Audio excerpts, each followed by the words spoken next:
Hello everyone, welcome back to my YouTube channel mentor on demand. आज मैं आप सभी को इस वीडियो में सिविल प्रोसीजर कोड को ऑर्डर्स को स्टेप बाय स्टेप याद करवाऊंगी। इस सीरीज़ को सीपीसी के जो ऑर्डर्स हैं इनकी सीरीज़ में 3 से 4 पार्ट में कवर करूंगी, जिसमें मैं आपको जो भी हम कोर्ट में किस तरीके से प्रेजेंट होते हैं, किस तरीके से सूट फाइल होती है, पार्टीज़ वगैरह कौन अपीयर होते हैं, समन इशू करना, उन सभी को हमारे सीपीसी के ऑर्डर में लिखा हुआ है।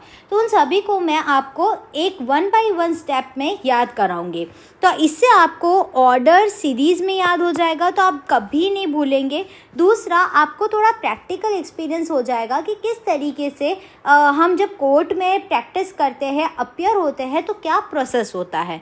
तो ये जो वीडियो है आप प्लीज़ इसे एंड तक देखना, क्योंकि वीडियो बहुत हेल्पफुल होगी उन सभी लॉ स्टूडेंट्स के लिए, सीएस के स्टूडेंट जो एग्जीक्यूटिव और प्रोफेशनल है, और साथ में जो भी लॉ के जुडिशरी एग्ज़ाम्स की तैयारी कर रहे हैं, उन सभी के लिए ये वीडियो बहुत यूज़फुल होगी।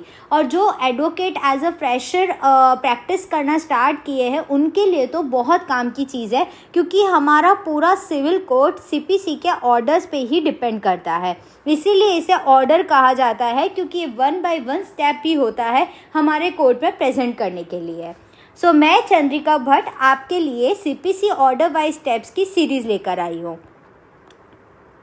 अब देखिए, सबसे पहला स्टेप आता है जो ऑर्डर 1 है, वो है parties to suit. Parties to suit जो ऑर्डर 1 है, अब इसमें हमें ये पहले इस ऑर्डर में ये बताया हुआ है कि पार्टीज कौन होती है, कौन एक्चुअल में पार्टीज कौन है। एक होगा प्लेंटिफ, जो एक होता है प्लेंटिफ जिसके साथ गलत हुआ है, जो दुखी है, जिसने सबसे पहले जिसको प्रॉब्लम हुई है, उसे हम यहाँ कहते हैं प्लेंटिफ। और दूसरा जो पार्टी होता है उसे हम कहते हैं डिफेंडेंट। ये 2 मेन पार्टीज होती है सूट के लिए। तो ये हमारे ऑर्डर 1 में डिफाइन किया गया है कि एक्चुअल में पार्टीज टू सूट कौन होता है। तो सबसे पहला स्टेप होता है कि हमें पहले फाइंड आउट करना होता है कि एक्चुअल में प्लेंटिफ और डिफेंडेंट कौन है। अब आपके पास में मान लीजिए आप एज एन एडवोकेट है, आप फ्रेशर एडवोकेट है, आपके पास में कोई केस आता है कि है ना, कोई भी सिविल केस, मान लीजिए कोई भी नेबर का डिस्प्यूट वगैरह, कुछ भी नेचर का, ठीक है, जैसे कि मतलब land dispute, any dispute civil nature. तो वो जब आपके पास पार्टी आता है ना, तो वो हमेशा अपनी साइड का दुख बोलेगा, ठीक है, अपनी साइड की सारी बात बोलेगा कि यार मेरी तो कोई गलती नहीं है, मेरे तरफ से मुझे तो कोई दिक्कत नहीं है, मैं तो है ना, मैं तो बिल्कुल सही था, उसने मुझे प्रॉब्लम में किया है। तो हर कोई पार्टी हमेशा अपनी साइड और स्टोरी ही बताती है। तो as a parties to suit में क्या होता है कि जो सबसे पहला पर्सन जब इंस्टीट्यूशन ऑफ सूट करता है ना, जो हम आगे वाले ऑर्डर में पढ़ेंगे, जब सबसे पहला केस फाइल करता है ना, वो पर्सन जो होता है वो होता है प्लेंटिफ। और फिर उसके रिस्पॉन्स में जो भी पर्सन जवाब देता है वो होता है डिफेंडेंट। और यही ऑर्डर 1 पार्टीज टू सूट में डिफाइन किया गया है। आप सीपीसी के ऑर्डर 1 में जाएंगे, आपको ऑर्डर 1 में अलग अलग रूल्स मिलेंगे, जैसे रूल 1, रूल 2, रूल 3। उसमें यही बताया गया है कि प्लेंटिफ कौन होता है, डिफेंडेंट कौन होता है। एक से ज़्यादा प्लेंटिफ हो सकते हैं, एक से ज़्यादा डिफेंडेंट हो सकते हैं, तो उन सभी को हम बोलेंगे पार्टीज टू सूट। ये होता है फर्स्ट स्टेप। अब आता है सेकेंड स्टेप, जो हमें बताता है फ्रेम ऑफ सूट। अब जैसे कि हमें पता चल गया कि प्लेंटिफ कौन है और डिफेंडेंट कौन है, हमें पता चल गया, ओके। तो अब जो प्लेंटिफ है वो क्या करेगा, ये प्रॉब्लम आएगी प्लेंटिफ से, क्योंकि डिफेंडेंट का रोल अभी तक है ही नहीं, डिफेंडेंट को तो पता भी नहीं है कि उसके साथ क्या हो रहा है। जो प्लेंटिफ है ना, जिसको साथ सबसे ज़्यादा प्रॉब्लम हुई है, वही एडवोकेट के पास में गया है, और एडवोकेट उसकी शिकायत सुन रहा है, उसकी सारी बातें सुन रहा है, पूरा केस का मुद्दा सुन रहा है। तो ये सारी चीज़ें जो है वो फ्रेम ऑफ सूट में कवर होती है। ये फ्रेम ऑफ सूट क्या होता है, यह बताता है कि सूट कैसे बनाई जाती है। सूट का मतलब प्लेंट, जो कंप्लेंट है, जो सबसे पहले हम प्लेंट करते हैं ना, वो जो है वो सबसे पहले उसको फ्रेम करना।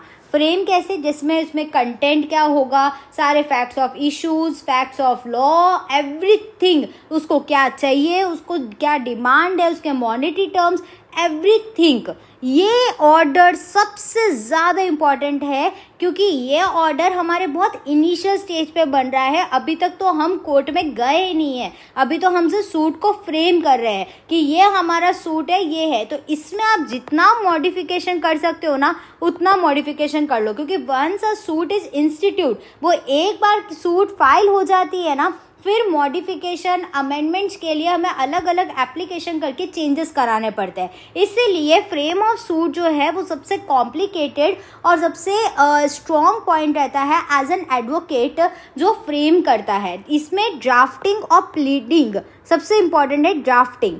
ओके, ड्राफ्टिंग पॉइंट जो है वो यहाँ पे काम आता है फ्रेम ऑफ सूट में, क्योंकि इसमें हम वो ड्राफ्ट इस तरीके से करते हैं जिसमें उसका सामने वाले का एक भी पॉइंट मिस नहीं होना चाहिए। आप एक्स्ट्रा इन्फॉर्मेशन डाल सकते हो, लेकिन अगर आपने कम चीज़ें मांगी और एट द लेटर स्टेज आपको कुछ याद आता है और आपको ऐड करना होता है, तब फिर दिक्कत होती है। फिर आपको कोर्ट को प्रूफ करना पड़ता है, क्योंकि कोर्ट का टाइम वेस्ट होने पे कोर्ट पेनल्टीज भी लगाती है कि कोर्ट यही कहती है कि यार ये इतनी छोटी छोटी बारीक चीज़ आपको पहले याद नहीं आई, आपको जब ये सेकंड स्टेज दी हुई है आपको उस टाइम पे करना चाहिए। इसलिए हमेशा जो क्लाइंट है ना उसको एडवोकेट यही कहता है कि आप खुलकर अपनी सारी बात बताओ, क्योंकि अगर वो अपनी बात पूरी नहीं बताएगा तो उससे सबसे ज़्यादा दिक्कत जो है वो वहीं होने वाली है। वो अगर कोई भी बात छुपा कर रखता है, और मैं आपको सच्ची बताऊं ऐसा होता है, क्लाइंट्स क्या होते हैं कि वो ना अपनी आधी आधी बातों को छुपा कर रखते हैं। उन्हें ये लगता है कि अभी तो मैं ना उससे सिर्फ ये चीज़ मांग लेता हूँ, 2 फैक्ट के बेस पर, 2 इशू के बेस पर वो केस फाइल कर देता है। लेकिन क्या होता है कि बाद में उसको ऐसा लगता है कि हम बाद में उसके ऊपर एक और मुद्दा चलाएंगे, हम उसको और परेशान करेंगे, और ज़्यादा पैसों के चक्कर में ऐसा कई बार क्लाइंट्स करते हैं। पर उन्हें ये प्रोसेस नहीं पता है कि एक ही सेम फैक्ट ऑफ इशू और सेम सब्जेक्ट मैटर और सेम प्लेंटिफ और डिफेंडेंट के बीच में अगर केस ऑलरेडी चल रहा है तो वो दूसरा केस वापस नहीं ले सकते। इसलिए हमेशा क्लाइंट एज एन क्लाइंट आपको अपनी सारी डिटेल्स एडवोकेट को बतानी चाहिए, और एज एन एडवोकेट आपका अगर ये फर्स्ट है तो आपको आपके क्लाइंट से सारी इन्फॉर्मेशन निकलवानी चाहिए। ये हो गया हमारा स्टेप 2। तो हमारा स्टेप 1 क्या था? सबसे पहले हमें पार्टीज पता करनी चाहिए कि पार्टीज कौन है। दूसरा क्या है? सूट्स को फ्रेम करना, क्योंकि फ्रेम होगा सूट तभी तो हम कोर्ट में लगाएंगे। अब जो नेक्स्ट ऑर्डर जो स्टेप 3 है उसमें आता है ऑर्डर 4। ऑर्डर 3 जो है वो ऐसा नहीं है कि जो ऑर्डर 1 2 3 4 ऐसे जितने भी 33 34 ऑर्डर्स है वो सारे सीरीज वाइज नहीं है। इनको मैंने स्टेप बाय स्टेप आपको याद करवाने के लिए किया है। तो जो ऑर्डर 4 है ना वो ये कहता है कि जब आप सूट बना लोगे ना, फ्रेम कर लोगे, उसके बाद में आप क्या करना, इंस्टीट्यूशन ऑफ सूट करना। तब आप ये जो सूट है वो इंस्टीट्यूट करोगे, आप सूट फाइल करोगे। और ये सूट कौन फाइल करता है? तो ये सूट फाइल करता है प्लेंटिफ। ये चीज़ मैंने आपको पहले से बता दी, इसलिए इसको मैं स्टेप बाय स्टेप याद करा रही हूँ। आप इसको डिटेल में मेरा एक सेशन बुक कर लेना। सेशन बुक करने के लिए वेबसाइट का लिंक है, अब वहाँ पे वेबसाइट में आप आराम से आप सेशन बुक कर सकते हो, जिस पर मैं आपको सीपीसी बहुत अच्छे से बता दूँगी। और अकेले आप पढ़ोगे मेरे साथ, तो पर्सनलाइज्ड होगा तो आपको चीज़ें याद रहेगी, और मैं यहाँ पे पूरा टाइम देके आपकी तैयारी करवा सकती हूँ। तो ऑर्डर 4 जो है वो इंस्टीट्यूशन ऑफ सूट के बारे में बात करता है। तो सूट्स बनाने के बाद में जब हम सूट स्टार्ट करते हैं और कंप्लेंट फाइल करते हैं, सूट केस फाइल करते हैं, वो प्लेंटिफ ही करता है।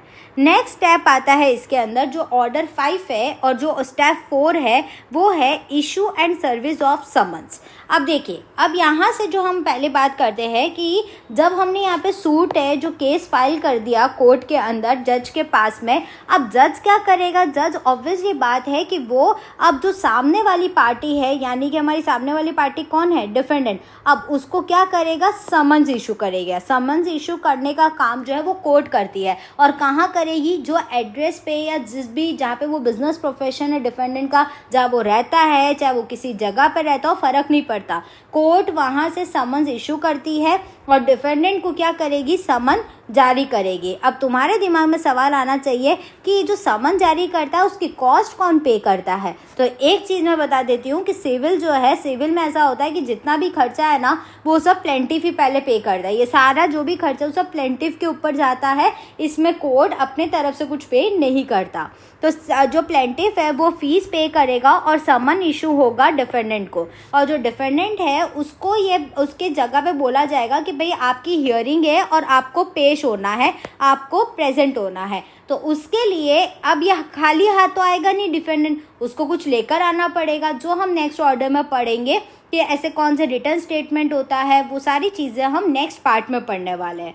तो यहाँ तक क्या हुआ है, हम कौन सी स्टेज पर आए और ये कौन सा ऑर्डर है, ये ऑर्डर 5 है, जिसमें क्या होता है कि समन इशू करना। तो समन का क्या होता है, समन का फॉर्मेट होता है, ऑलरेडी एक फॉर्मेट होता है, वो फॉर्मेट हर कोर्ट के पास में होता है, बस उसमें आपको उसकी डिटेल्स भरनी होती है डिफेंडेंट की, और वो उस एड्रेस पे जाता है, कॉपी रखी जाती है, एक कॉपी कोर्ट अपने पास रखता है, एक कॉपी जो है वो प्लेंटिफ को देता है और एक कॉपी जो है वो उसके पास जाती है, ठीक है, और जो समन्स के पास। अब इसमें थोड़ा सा ट्विस्ट ये है कि अगर मान लो कि डिफेंडेंट है वो मान लो कि वो चोरी है, वो गड़बड़ी इंसान है, अब वो कोर्ट का अगर समन आ रहा है, नोटिस आ रहा है, तो डिफेंडेंट तो यही शो करेगा कि मैंने तो देखा ही नहीं, मुझे तो पता ही नहीं, जनरली यही होता है। तो ऐसे में उसको एक बार 2 बार समन्स भेजे जाएंगे, लेकिन अगर वो समन्स के नहीं आता है, उसका कोई तरीके का रिस्पॉन्स नहीं आता, रिप्लाई नहीं आता with in the time period, तो ऐसे में फिर उसका जो आगे का स्टेप है वो हमारे नेक्स्ट ऑर्डर में कवर हो जाएगा। तो यहाँ पर इस ऑर्डर में जो इन्होंने बताया है वो यही बताया है कि समन्स का फॉर्म होता है, कोर्ट इसे कॉपी में देता है और एनेक्स करता है कहाँ कहाँ पे, जहाँ डिफेंडेंट रहता है या जहाँ उसका बिजनेस प्रोफेशन है वहाँ पर, और इसके लिए प्लेंटिफ जो है वो करेगा। अब देखो इसमें कुछ पॉइंट्स ये भी है ऑर्डर के अंदर कि हमेशा जो एड्रेस है ना वो एड्रेस सही देना चाहिए। पता चला कि प्लेंटिफ ने जो एड्रेस दिया वहाँ तो डिफेंडेंट रहता ही नहीं था, क्योंकि डिफेंडेंट ने गलत एड्रेस दिया। ऐसी दिक्कतें बहुत आती है सिविल में। तो अब क्या होगा, तो फिर ऐसे में क्या होता है कि कोर्ट जो है ना वो पेनल्टी लगाता है कि यार आपको उसका एड्रेस नहीं पता है, तो फिर वो एड्रेस पे जो सही एड्रेस है ना उस पे उसको भेजना पड़ता है, ठीक है। तो समन्स भेजना कोर्ट का काम है, डिफेंडेंट का काम है उसका रिस्पॉन्स देना। अब हम आते हैं नेक्स्ट स्लाइड में, जो है हमारा स्टेप 5।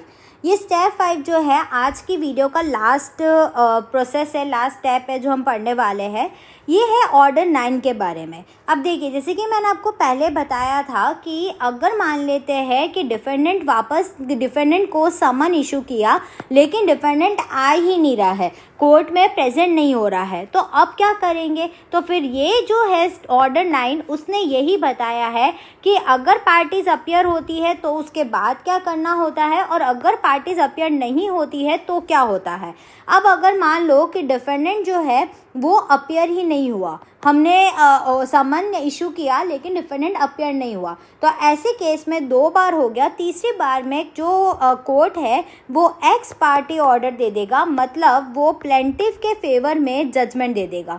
क्योंकि अगर यहाँ पर सीपीसी में क्या होता है कि भैया हर किसी को सुनने का हक है, मतलब आप कोई भी बोलेगा ना तो कोर्ट का काम है कि उन्हें वो चीज़ सुननी है। हियरिंग टू से जो है वो राइट है, हर किसी को बोलने का अधिकार है। लेकिन अब यहाँ पर डिफेंडेंट को जब मौका दिया और फिर भी अगर डिफेंडेंट नहीं आ रहा है, तो ऐसे केस में तो जो प्लेंटिफ के फेवर में वो जज जो है वो का केस फाइल कर देगा। अब ऐसी बात नहीं है कि डिफेंडेंट जो है वो इस जजमेंट के अगेंस्ट अपील नहीं कर सकता या उसे चैलेंज नहीं कर सकता, बिल्कुल चैलेंज कर सकता है। एक्स पार्टी जजमेंट्स भी चैलेंजेबल होते हैं, तो डिफेंडेंट आकर ये बात कर सकता है कि अगर वो रीज़न दे देता है, कोई मेडिकल रीज़न या कोई ऐसा रीज़न जो कोर्ट को जस्टिफाइबल लगता है, तो 100% उसे वो उसकी बात को सुना जाएगा।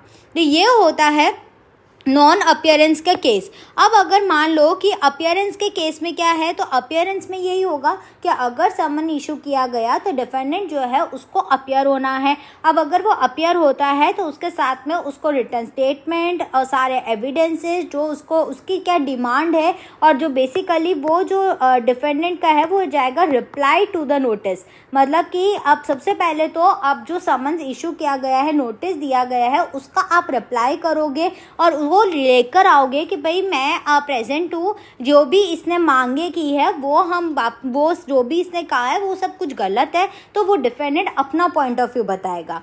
अब आपको दिमाग में एक सवाल आना चाहिए कि यार डिफेंडेंट को क्या पता कि इसने प्लेंटिफ ने क्या किया है, क्या कंप्लेंट की है या क्या एप्लीकेशन लगाई है। तो जब डिफेंडेंट को समन इशू किया गया था स्टेप 4 में, तब उसमें कॉपी जाती है प्लेंट की, ठीक है, प्लेंट की और एप्लीकेशन की कॉपी भी जाती है। तो ऐसे में ये जो है मतलब ये जो स्टेप 4 है जो हमने इसे पहले वाला पढ़ा था, उससे क्या है कि डिफेंडेंट को आइडिया लग जाता है कि कोर्ट का क्या प्रोसेस चल रहा है, इसने किस से रिलेटेड केस किया है, ताकि डिफेंडेंट अपनी तैयारी के साथ में आ सके। अब हम नेक्स्ट स्टेप में यानी कि हमारे जो नेक्स्ट ऑर्डर्स है उसमें मैं आपको बताऊंगी कि अब उसमें हम देखेंगे एक्चुअल कोर्ट प्रोसीडिंग। कोर्ट की जो प्रोसीडिंग होती है ना, जिसमें प्लेंट किस तरीके से लिखी जाती है, फिर रिटन स्टेटमेंट किस तरीके से लिखा जाता है और कितने टाइम में करना पड़ता है, उसके बाद में प्रोडक्शन ऑफ एविडेंसेस, डॉक्यूमेंट्स, इन सब का ऑर्डर है, ठीक है। ये सारी कौन सा हम बाद में पार्टीज को ऐड कर सकते हैं क्या, वो सारा जॉइंडर और पार्टीज वाला पॉइंट है, वो भी एक पॉइंट आता है कि जिसमें कई बार ऐसा होता है कि दो पार्टीज है, मान लो एक प्लेंटिफ है एक डिफेंडेंट है, तो प्लेंटिफ अब हो भी सकता है कि बाद में कोई पर्सन जो है बाद में पता चलता है केस में कि यार ये पर्सन जो है ना ये भी बहुत इंपॉर्टेंट पर्सन है इस केस का, तो इसे एज अ ज्वाइंडर करना पड़ेगा, हमें पार्टी में ज्वाइन करना पड़ेगा। कई बार लैंड डिस्प्यूट्स में होता है, जैसे फादर की प्रॉपर्टी होती है तो उसमें सन का या उसके ग्रैंडफादर का हिस्सा या उनका रोल भी बहुत इंपॉर्टेंट होता है, तो उनको फिर एज अ ज्वाइंडर और पार्टीज में करते हैं। तो ये सारा थोड़ा हम कंसेप्ट जो है कोर्ट की प्रोसीडिंग्स वगैरह वो हम नेक्स्ट पार्ट में पढ़ेंगे, जहां मैं मोस्ट प्रोबेबली आपको 5 ऑर्डर्स जो है वो और आगे के बताऊंगे। तो आज हमने टोटल 5 ऑर्डर्स पढ़े हैं। पहला ऑर्डर 1 जिसमें क्या थे, सूट की पार्टीज कौन कौन होती है। ऑर्डर 2 में सूट को फ्रेम करना। ऑर्डर 4 के अंदर सूट इंस्टीट्यूट करना। ऑर्डर 5 के अंदर समन्स इशू करना और ऑर्डर 9 के अंदर अपीयरेंस और पार्टीज और कॉन्सिक्वेंसेज ऑफ नॉन अपीयरेंस। तो आई होप आपको यहाँ तक ये वाली चीज़ याद हो गई होगी। एक बार आप वापस पढ़ना, और अगर आप चाहते हो कि मैं इसे डिटेल में आपको समझाऊँ तो आप मेरा एक सेशन बुक कर सकते हैं। मेरा ये चैनल आप सब्सक्राइब कर लीजिए, मेरे इंस्टा के पेज को भी फॉलो कीजिए, क्योंकि वहाँ पे और लीगल अपडेट्स मैं डालती रहती हूँ। तो आपको क्या है कि आप अपडेटेड रहोगे अगर कुछ भी आता है तो। और आप प्लीज़ बेल बटन को प्रेस कर दीजिएगा, क्योंकि नोटिफिकेशन आ जाएगा जब मैं इसका पार्ट 2 बनाऊँगी। Okay, thank you.